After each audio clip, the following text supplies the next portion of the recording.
High students welcome to my YouTube channel M Das maths tuition.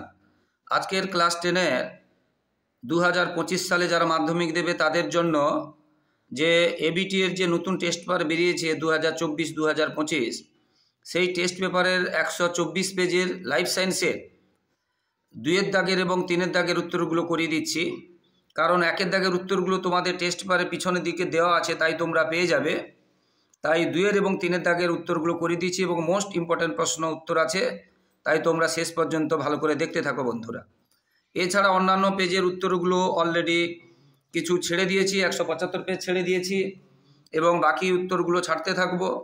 শুধু জীবনবিজ্ঞান নয়, ভৌতবিজ্ঞান এবং অঙ্কেরও এইভাবে পেজ আমরা ছাড়তে শুরু করেছি। যেমন অঙ্কের 73 পেজের উত্তরগুলো ছেড়েছি। তাই বন্ধুরা প্লে লিস্টে গিয়ে আমার ইউটিউবে সার্চ করে তোমরা দেখে নাও। আর যারা দেখছো সকলকে ধন্যবাদ। আর যারা আমার চ্যানেলে নতুন প্রিয় ছাত্রছাত্রী, প্লিজ তোমরা আমার চ্যানেলটিকে সাবস্ক্রাইব ও শেয়ার করে একটু সাপোর্ট করো বন্ধুরা, এবং লাইক ও কমেন্ট করতে ভুলবে না। তো প্রথম যে প্রশ্নটা আছে 2-এর দাগের, ড্যাশ উদ্ভিদ হরমোনের প্রভাবে অগ্রমুকুলের প্রাধান্য দেখা যায়, সেটা হচ্ছে অক্সিন উদ্ভিদ হরমোন। ক্রোমোজোমের যে নির্দিষ্ট বিন্দুতে জিন অবস্থান করে তাকে ড্যাশ বলে, এটা হবে লোকাস বলে। লিঙ্গধর ও রেণুধর জনুর পর্যায়ক্রমিক আবর্তনকে ড্যাশ বলে, এটা হচ্ছে জনুক্রম। লিঙ্গধর ও রেণুধর জনুর পর্যায়ক্রমিক আবর্তনকে জনুক্রম বলে, জনুক্রম। পায়রার বায়ুথলির সংখ্যা ড্যাশ 9টি। কোনো একটি বাসস্থানের সমস্ত উদ্ভিদ, প্রাণী ও অণুজীবদের প্রজাতি ও তাদের জিনগত বৈচিত্র্যকে একত্রে ওই স্থানের ড্যাশ বলে, তাকে আমরা কি বলতে পারি? প্রজাতির ক্ষেত্রে ওই স্থানের আমরা জীববৈচিত্র্য বলে, শূন্যস্থানে হবে জীববৈচিত্র্য। পশ্চিমবঙ্গের লোহিয়ান বা লথিয়ানও বলে দ্বীপে অভয়ারণ্যে ড্যাশ সংরক্ষণ প্রকল্প গড়ে রয়েছে, পাখি বা পক্ষী সংরক্ষণ। এবার নিচের বাক্যগুলির সত্য অথবা মিথ্যা নির্ধারণ করো। সাইটোকাইনিন উদ্ভিদের পার্শ্বীয় মুকুলের বৃদ্ধি ব্যাহত করে, এখানে বলছে ব্যাহত করে, কিন্তু এটা হচ্ছে ব্যাহত করে না, ত্বরান্বিত করে, তাহলে এটা হবে মিথ্যা। উচ্চ শ্রেণীর উদ্ভিদের রেণুমাতৃ কোষের মিয়োসিস বিভাজনের ফলে পরাগরেণু উৎপন্ন, এখানে দেখো পরাগরেণু বলেছে, এটাও মিথ্যা। এটা হবে কি হবে, মানে রেণু থেকে গ্যামেট তৈরি হবে, বুঝতে পেরেছো? গ্যামেট বা জনন কোষ তৈরি হবে, কিন্তু এখানে পরাগরেণু বলেছে, তাই এটা মিথ্যা। মানব শিশুর লিঙ্গ নির্ধারণে মাতার ভূমিকা প্রধান না, মাতা যেহেতু হোমোজাইগাস, মাতার ভূমিকা প্রধান নয়, এটাও মিথ্যা, পিতার ভূমিকা প্রধান। কক্সিস একটি নিষ্ক্রিয় অঙ্গ, হ্যাঁ কক্সিস একটি নিষ্ক্রিয় অঙ্গ, এটা সত্য। টাইফয়েড একটি জলবাহিত রোগ, এটাও সত্য। টাইফয়েড খাদ্যের সঙ্গেও যায়, জলের সঙ্গেও যায়, জলবায়ু। ফুসফুসে ক্যান্সারের প্রধান কারণ হলো ধূমপান একটা প্রধান কারণ, হ্যাঁ এটা সত্য। এবারে এ স্তম্ভের সঙ্গে বি স্তম্ভ মিলাতে হবে। এ স্তম্ভের সঙ্গে বি স্তম্ভ, CSF সেরিব্রো স্পাইনাল ফ্লুইড, মস্তিষ্ক সুষুম্নাকাণ্ড।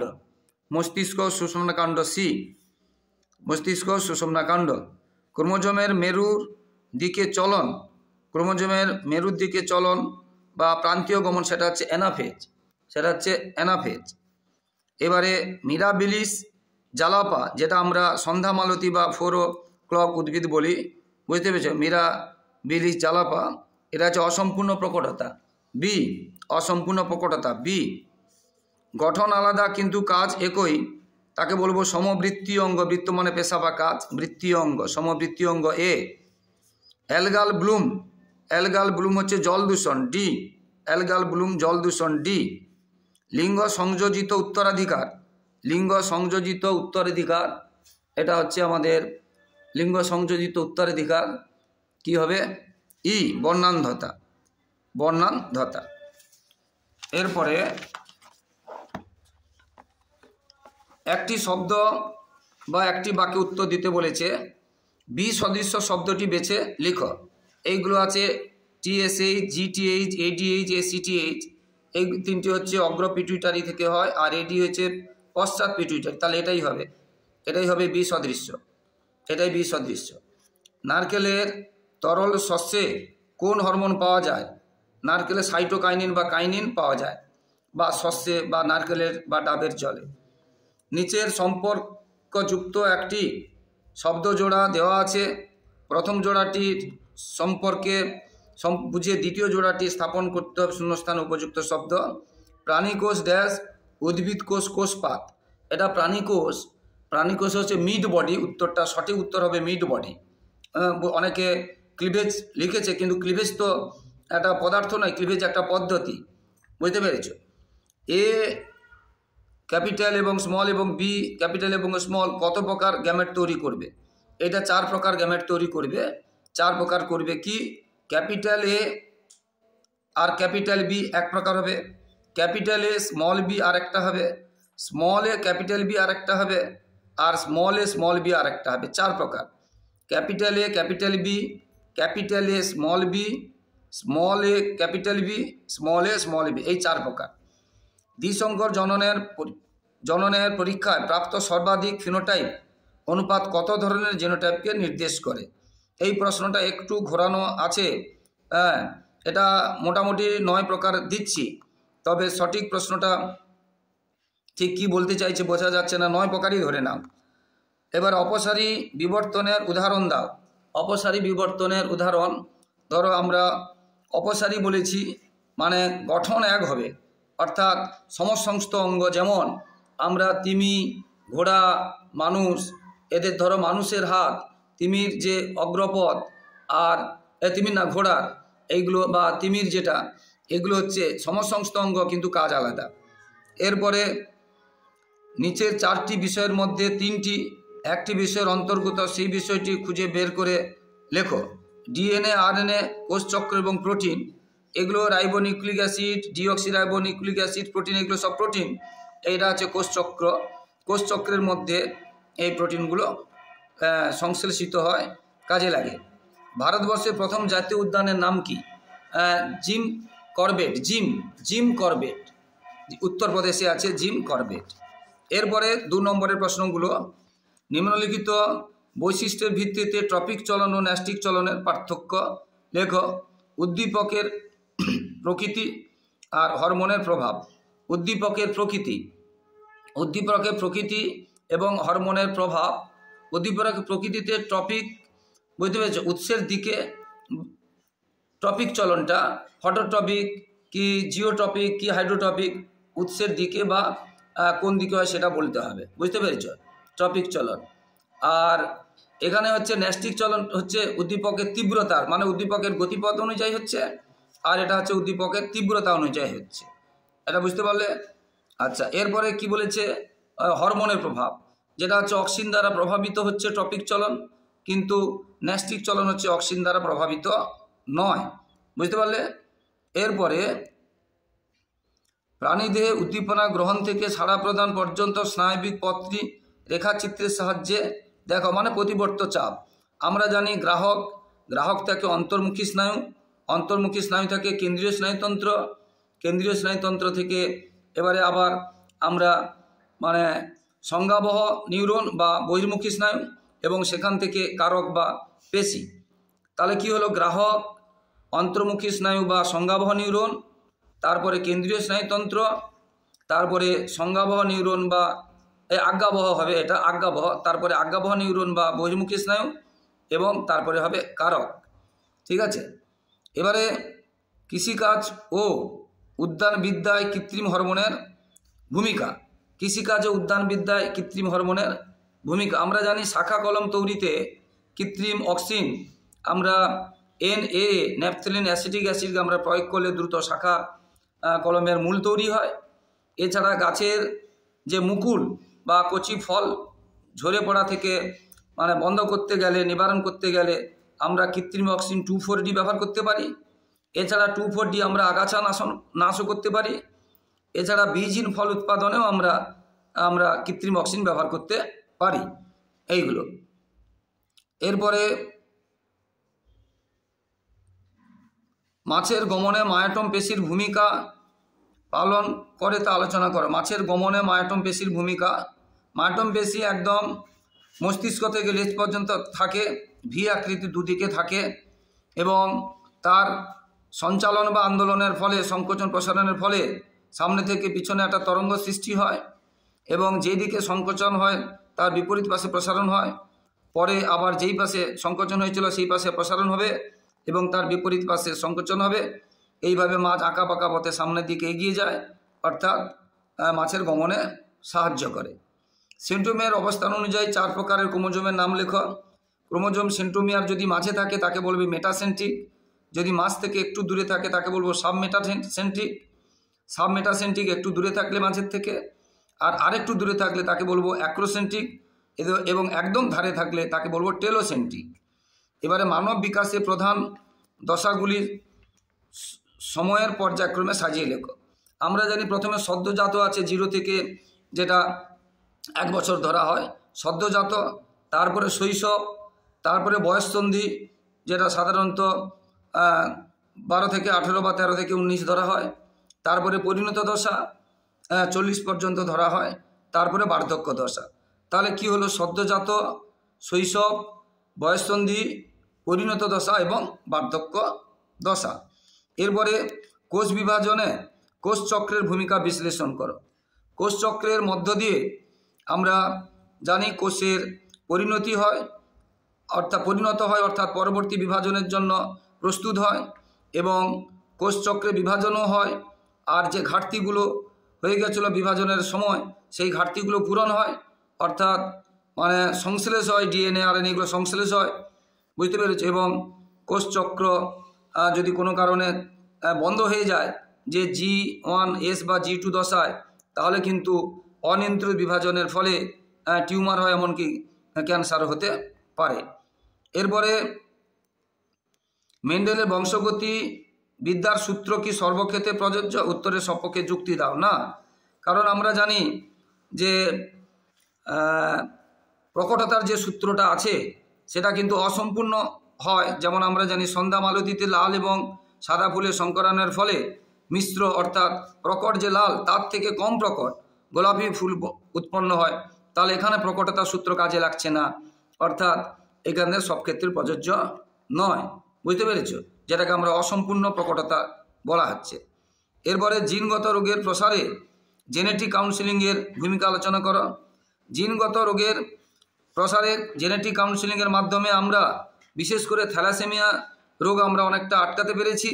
কারণ যদি 2 জন থ্যালাসেমিয়ার বাহক হয়, তাদের যে সন্তান হবে তারা কিন্তু থ্যালাসেমিয়া আক্রান্ত হবে। তাই 2 জন মানে দম্পতি স্বামী স্ত্রী যাতে থ্যালাসেমিয়া বাহক না হয় সেটা আমরা দেখব। এবং কিছু কিছু পরামর্শের মাধ্যমে, ধরো জন্ম নিয়ন্ত্রণ বা টেস্ট টু বেবি বা এই বিভিন্ন রকম যে গর্ভ যে ধারণ যে এগুলো, সেইগুলোর মধ্য দিয়ে আমরা কি করতে পারি, যে রোগক্রান্ত শিশু যাতে না আসে, তাই শিশুর জন্ম আমরা আটকিয়ে পরিবারকে আমরা নিশ্চিন্তে রাখতে পারি। এরপরে কোন কারণে একটি রুই মাছের পটকা ক্ষতিগ্রস্ত হলে তার কি কি অসুবিধে হবে? পটকা কি করে? রুই মাছকে জলে ভাসতে এবং বিভিন্ন স্তরে ওঠানামা করতে সাহায্য করে।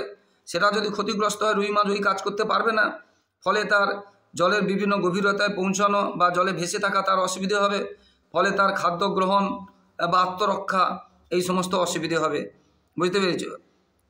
উটের অতিরিক্ত জল ক্ষয় সহনে সারবৃত্তীয় কী কী ভূমিকা আছে? না, উটের চামড়া পুরু এবং লোমযুক্ত, যার ফলে জলীয় বাষ্প কম ক্ষয় হয়, মানে আর উটের আমরা যেটা জানি, আমরা পাকস্থলিতে যে জল সঞ্চয়ের জন্য থলি আছে, ওয়াটার স্যাক আছে এটা। আর উটের কুজোর কথা আমরা জানি, উটের চর্বি থাকে, জল থাকে না, সেই চর্বি থেকে প্রয়োজনে জল তৈরি হয়। আরও অনেক আছে। উটের মূত্র কিন্তু খুব ঘন হয়, বুঝতে পেরেছো, কারণ ওখানে যে শোষণটা, ওদের বৃক্কের শোষণটা খুব বেশি হয়। এবারে মৌমাছির ওয়াগল বা ওয়াকটেল নৃত্যের প্রয়োজনীয়তা আলোচনা করো। মৌমাছি যে খাদ্যে মানে বাসা থেকে ফুল বা মধু বা খাদ্যের অবস্থান কোথায় আছে তার উপরে তারা বিভিন্ন রকম নৃত্য করে, যেমন ওয়াগল বা ওয়াকটেল নৃত্য, অনেকটা ইংরাজি 8 অক্ষরের মতো দেখতে। এর সাহায্যে বোঝায় যে খাদ্যের উৎসটা 75 মিটারের থেকে বেশি দূরে আছে। যদি 75 মিটারের থেকে বেশি দূরে থাকে তাহলে তারা এই ধরনের যে ওয়াগল বা ওয়াকটেল নৃত্য 8 আকৃতি, ইংরাজি 8 সংখ্যার আকৃতি নৃত্য করে। এবারে তুমি জলদাপাড়া একশৃঙ্গ গন্ডার বৃদ্ধির জন্য কি কি করবে না, গন্ডার যে আইন, বন্যপ্রাণী আইন তৈরি করে গন্ডার শিকার বা গন্ডারে চোরা কারবার বন্ধ করতে হবে, 1 নম্বর। 2 নম্বর, গন্ডার যে ধরনের ঘাস বা তৃণভূমিতে থাকতে পছন্দ করে সেই ধরনের তৃণভূমি রোপণের মধ্য দিয়ে তাদের খাদ্য গ্রহণ, জল পানীয় এবং আত্মরক্ষার তাদের ব্যবস্থা করতে হবে, খাদ্যের বাসস্থানের ব্যবস্থা করতে হবে। এরপরে জীবজগতে অ্যাসিড বৃষ্টির ক্ষতিকারক প্রভাব। অ্যাসিড বৃষ্টির ফলে আমরা জানি যে সৌধগুলো বা স্ট্যাচুগুলো আছে, মূর্তিগুলো, পাথরের মূর্তিগুলো, বুঝতে পেরেছ, সেই মূর্তিগুলো ক্ষয় হয় অ্যাসিড বৃষ্টির ফলে, তাকে স্টোন ক্যান্সার বলে। আর কি, অ্যাসিড বৃষ্টির ফলে যে মাটির উর্বরতা নষ্ট হয় এবং জলজ যে জীব, উদ্ভিদ এবং প্রাণীও ক্ষতিগ্রস্ত হয়। কোন কোন প্রাকৃতিক কারণে দক্ষিণ মেরু প্রদেশে বরফ ভূখণ্ড গলতে শুরু করেছে ও এর প্রভাবে সুন্দরবনে কি কি প্রভাব হতে পারে? দেখো, আমরা জানি কোন কোন প্রাকৃতিক কারণে, আমরা জানি বিশ্ব উষ্ণায়নের কথা। বিশ্ব উষ্ণায়নের ফলে সূর্য যে বিভিন্ন রকম অতি বেগুনি রশ্মি বা আমাদের যেটা গ্লোবাল ওয়ার্মিং, তার ফলে কিন্তু বিশ্ব উষ্ণায়ন বা গ্লোবাল ওয়ার্মিং ফলে কিন্তু এই বরফগুলো গলছে। আর এর প্রভাবে কি হচ্ছে, বরফ গলার ফলে সমুদ্রে জলতল বাড়ছে। জলতল বৃদ্ধির ফলে যেহেতু সুন্দরবন হচ্ছে সমুদ্র থেকে বেশি উঁচু জায়গা নয়, তাই সুন্দরবনের অনেক অংশ কি হচ্ছে, জলের তলায় নিমজ্জিত হচ্ছে। ফলে সুন্দরবনের যে উদ্ভিদ এবং প্রাণী যে জীব বৈচিত্র্য সেটা নষ্ট হচ্ছে, অর্থাৎ জীব বৈচিত্র্য নষ্ট হচ্ছে, উদ্ভিদ এবং প্রাণী, এবং এর ফলে প্রাকৃতিক পরিবেশ দূষণ ঘটছে। জমি ব্যবহারের নীতি পরিবর্তনের সঙ্গে সঙ্গে প্রজাতির বিলুপ্তির সম্পর্ক লেখা। প্রজাতির বিলুপ্তির সম্পর্ক জমি ব্যবহারের নীতি। দেখো, জমি মূলত ব্যবহার হতো বা হওয়া উচিত কৃষিকাজ এবং যে জমিগুলোতে বন আছে সেই বনটা যাতে থাকে, মানে সংরক্ষণের জন্য। কিন্তু বর্তমানে অত্যাধিক হারে জনসংখ্যার বৃদ্ধির ফলে সেই বন কেটে রেল লাইন, বড় বড় জাতীয় সড়ক, কলকারখানা, বড় বড় আবাসন এসব তৈরি হচ্ছে, বিমানবন্দর তৈরি হচ্ছে, যার ফলে সেখানে বন কাটতে হচ্ছে। বন কাটা মানে বন্য যে প্রজাতি উদ্ভিদ এবং প্রাণী তারা বিলুপ্ত হচ্ছে, অর্থাৎ প্রাকৃতিক ভারসাম্য নষ্ট হচ্ছে এবং বন্য প্রজাতি উদ্ভিদ এবং প্রাণী বিলুপ্ত হচ্ছে। তো আশা করি বন্ধুরা এটা উপকারে আসবে, কারণ 2 নম্বরের প্রশ্নগুলো তোমাদের অনেক খুঁজে পড়তে হয়, এখানে খুব সহজে উত্তরগুলো বলে দিলাম। আবার বলছি বন্ধুরা, যারা আমার ইউটিউব চ্যানেল দেখছো সকলকে ধন্যবাদ। আর যারা আমার চ্যানেলে নতুন প্রিয় ছাত্রছাত্রী, প্লিজ চ্যানেলটিকে সাবস্ক্রাইব করে শেয়ার করে একটু সাপোর্ট করে একটু পাশে থাকো বন্ধুরা। লাইক ও কমেন্ট করতে ভুলো না। তোমরা যদি সাবস্ক্রাইব ও শেয়ার করো তাহলে আমরা উৎসাহিত হই, মোটিভেটেড হই, তোমাদের জন্য এইভাবে লাগাতার ভিডিও দিতে থাকছি বন্ধুরা। তোমাদের জন্য পরিশ্রম করছি, তাই তোমাদের কাছ থেকে শুধু এইটুকু সহযোগিতা, ভালোবাসা আশা করছি যে আমার চ্যানেলটিকে তোমরা সাবস্ক্রাইব শেয়ার করে সাপোর্ট করবে, পাশে থাকবে, লাইক ও কমেন্ট করবে। আর যারা এখনও অঙ্ক বা ভৌতবিজ্ঞান দেখোনি বা জীবনবিজ্ঞানের অন্য পেজগুলো দেখোনি, তাই তোমরা ইউটিউবে গিয়ে সার্চ করে দেখে নাও। আর সবার পরীক্ষা ভালো হোক, সবার ভবিষ্যৎ ভালো হোক, সবাই খুব ভালো থাকো। জয় হিন্দ, বন্দে মাতরম।